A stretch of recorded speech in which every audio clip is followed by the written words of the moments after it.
Yo, man, what up? What's up with you? We got another video, man. If this y'all first time tuning in, hit that like button, hit that subscribe button, man, and comment down below.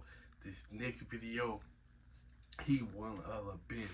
Some people got him in like top five of like all time. Some people even say he's the most funny. And some people got him right behind Richard Pryor, and they got George Carlin. But I can't take nothing away from George Carlin. George Carlin was great. So we should react to this reacting George Carlin on Death. Let's get into this next video. Hope y'all enjoy. Let's get it.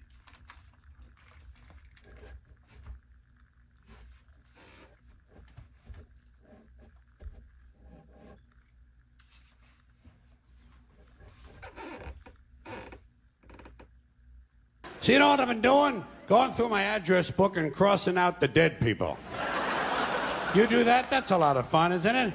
Gives you a good feeling. Kind of gives you a feeling of power. A superiority to have outlasted another old friend. But you can't do it too soon, you know? You can't do it too soon. You can't come running home from the funeral and get the book out, you know, and be looking through the book. You can't do that. A little time has to pass. You have to let a little time go by. I have a rule of thumb, 6 weeks. If you're a friend of mine and you're in my book and you die, I leave you alone for an extra 6 weeks. 6 extra weeks in the book on the house, it's on me. Now, speaking of dead people, there are things we say when someone dies. Most of us say, a lot of us do, things we say that no one ever questions. They just kind of go unexamined. Give you a couple examples. After someone dies, the following conversation is bound to take place, probably more than once. Two guys meet on the street. Hey, did you hear? Phil Davis died. Phil Davis? I just saw him yesterday. Yeah. Didn't help. He died anyway. Apparently, the simple act of your seeing him did not slow his cancer down. In fact, it may have made it more aggressive. You know, you could be responsible for Phil's death. How do you live with yourself? Here's another thing they say after a death. This is usually said to the surviving spouse. Listen, if there's anything I can do, anything at all, please don't hesitate to ask.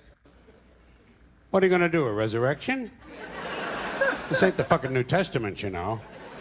You know what you tell a guy like that who wants to help? Oh, fine, why don't you come over this weekend? You can paint the garage. Bring your plunger. The upstairs toilet overflowed and there's shit all over the floor up there. Do you drive a tractor? Good, that'll come in handy. The North 40 needs a lot of attention. Bring your chainsaw and your pickaxe. We're going to put your ass to work. He wants to help? Fuck him. Call his bluff. Call his bluff. Don't hesitate to ask. The nerve of these pricks. Here's another thing we say to the surviving spouse. I'm keeping him in my thoughts. Where? Where exactly in your thoughts does he fit? In between my ass hurts in this chair and let's fuck the waitress?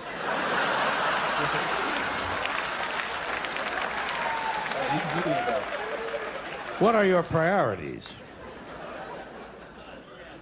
We use a lot of euphemisms when we talk about death, you know? People say things like, you know, I lost my father. Ah, he'll turn up. You gotta stay optimistic with people like that. Give them reason to hope. Have you checked the dumpster out back?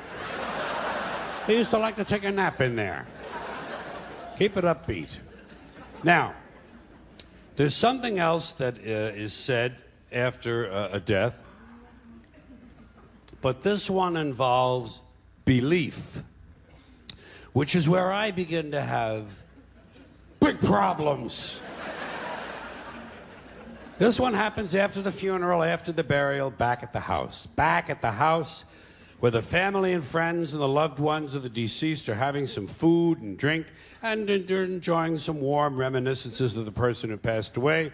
Sooner or later, someone is bound to say the following, especially after a few drinks. You know, I think he's up there now, smiling down at us. And I think he's pleased.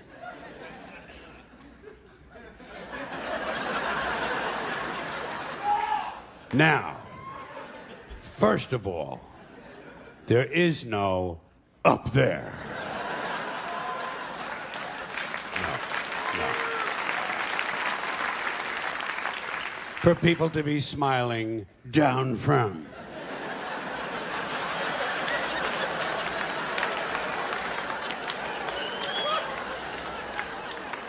It's poetic, it's quaint, and I guess for superstitious people it provides a little comfort, but it doesn't exist.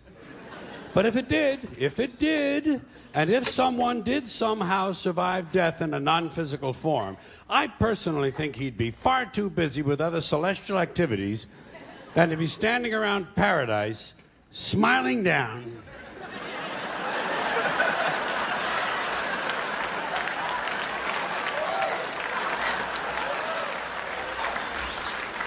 On live people. What kind of a fucking eternity is that? And why is it no one ever says, I think he's down there now, smiling up at us? Apparently it never occurs to people that their loved ones might be in hell.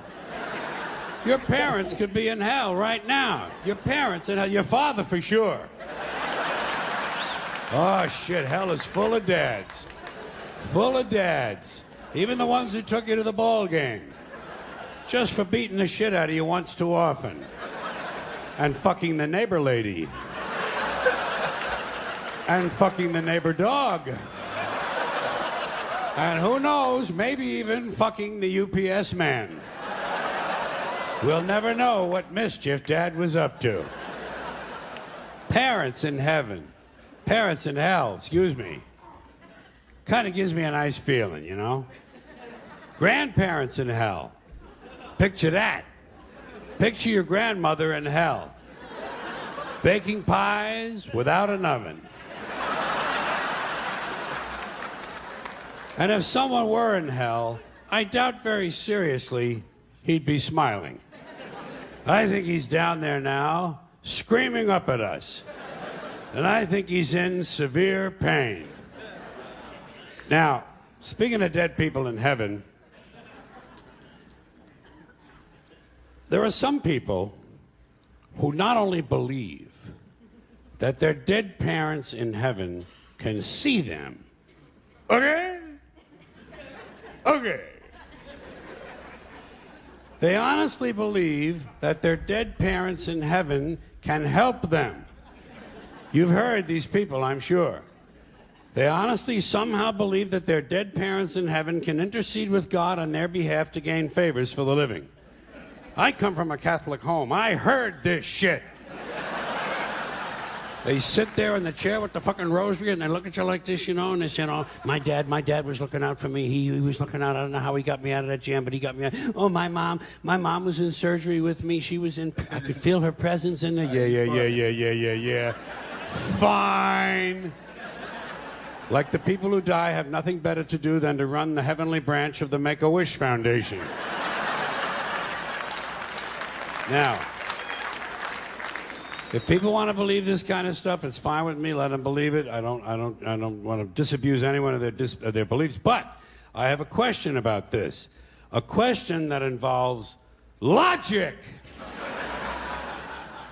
Let's suppose it's true. Let's allow the proposition that somehow dead parents in heaven can help their living children. Fine. So, we got a family living on earth, father and mother and 4 kids. Family of 6. Good family, nice family, doing all the right things, having a good time, making all the right moves. And the parents go away on a weekend trip and get killed in an accident. And the children, of course, survive. So now, according to this theory, these 2 people go to heaven and they start helping their 4 living children. Helping them with everything they need. Helping them with their science projects, with their SAT scores. Helping them get a good school and get a nice job and get a promotion and a raise and someone to marry, and they all grow up. These 4 kids now grow up and have children of their own. And let's say that all 4 of these now grown children also die at the same time.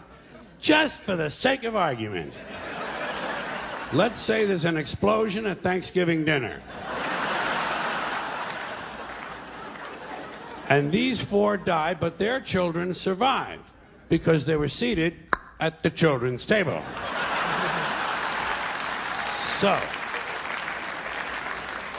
So now, according to the theory, these 4 go to heaven and they start helping their living children. But what happens to the original 2? What happens to the grandparents? Do they just go off duty now? What do they do? Are there is there a retirement program up there? Are there some activities for these people? Shuffleboard, pinball, online poker?